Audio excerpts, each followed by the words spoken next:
Hi good morning all. ఈరోజు మనం శ్రీమద్ భగవద్గీతలో శ్రీమద్ భగవద్గీత భాష్యం అందులో ద్వితీయోధ్యాయ 41వ దాని గురించి తెలుసుకోబోతున్నాం. భగవంతుడు మాయావశం చేత పుట్టినవాడు వలె ఉగ్రసేనుని రాజ్యంలో అతని చేత పరిపాలించదగిన వాడు వలె ఎలా కనబడుతున్నాడో అట్లే అర్జునునికి ఏమేమో ఉపదేశిస్తున్నట్లు కనబడుకోకూడదు. పరమార్థంలో అయితే కృష్ణుడు లేడు, పార్థుడు లేడు, ఉపదేశము లేదు. ఉన్నది ఏకైక అద్వితీయ బ్రహ్మయే. వ్యవహార వ్యవస్థలో అంతా ద్వైతమే. అందుచేత మాకేమి నష్టం లేదు. సరే, పరిపూర్ణుడు నిష్కాముడు అయిన వారిలో లీల మాత్రం ఎలా కలుగుతుంది చెప్పు. బాలునిలో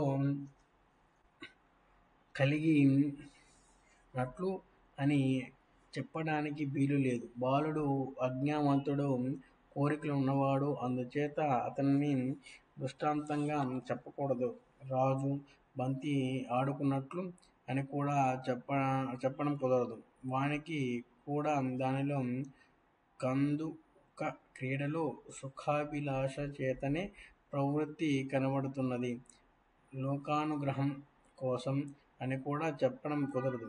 లోకానుగ్రహం అనే ప్రయోజనం ఇంకా మిగిలి ఉంటే భగవంతుడు పూర్ణకాముడు అనే మాటకు వ్యత్యాసం కలుగుతుంది. అందుచేత మీకు కూడా మాయమే శరణం. మాయ చేతే మాత్రం అసంగతమైన కురదని విషయాలు ఎలా సిద్ధిస్తాయో అనే ప్రశ్నకు అవకాశం లేదు. మాయలో ప్రతిదీ కుదురుతుంది అని కదా లోక ప్రసిద్ధి. ఆక్షేపం: పరపురుషుడు అర్జునునికి ఉపదేశం చేస్తున్నాడంటే అది మాయచేతనే అయితే కావచ్చును. ఈనాటి ఆచార్య పరంపర శిష్య పరంపరకు ఉపదేశం చేయడమే ఎలా కుదురుతుంది?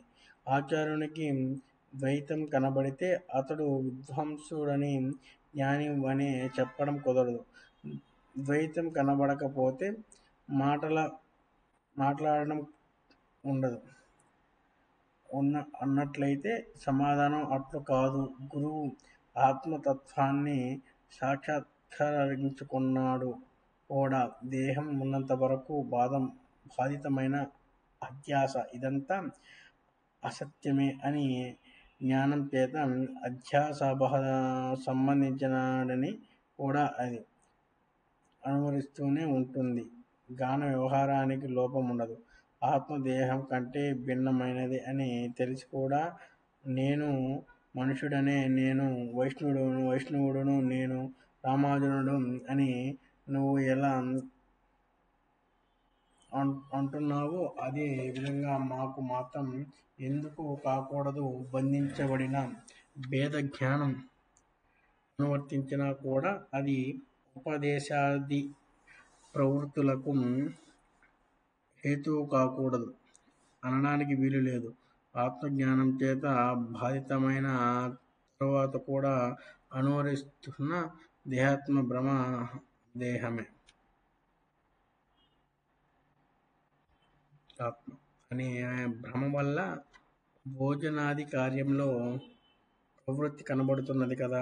ఆత్మదేహం కంటే భిన్నమైనది అనే జ్ఞానం ఉన్న నీవు భోజనాది వ్యాపారాలు లేకుండా ఉండడం చేత కదా. భోజనాది వ్యాపారం అంతా దేహాత్మ భ్రాంతి వల్ల జరిగేది కదా. నేను దేహం కాను అనుకునేవాడు నోటితో తినడు, తినాలని అనుకొనడు.